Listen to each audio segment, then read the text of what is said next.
Binigyang diin ni Senator Sherwin Gatchalian nitong linggo February 4 na walang nangyayaring gulo sa pagitan ng Senado at House of Representatives noong wala pang isinusulong na People's Initiative Campaign na layong amyendahan ang saligang batas.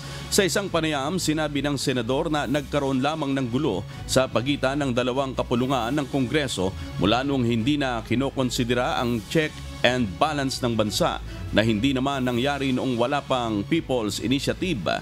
Iginit din ni Senator Gatchalian na hindi anya tama na ang Kamara lang ang magdesisyon para sa kinabukasan ng Pilipinas. Ipinunto niya na noong magsimula ang pagkalat ng People's Initiative noong nakarang buwan, kinontra lamang umano ito ng kanyang mga kapwa-senador nang malaman na maaalis nito ang check and balance sa sistema ng bansa.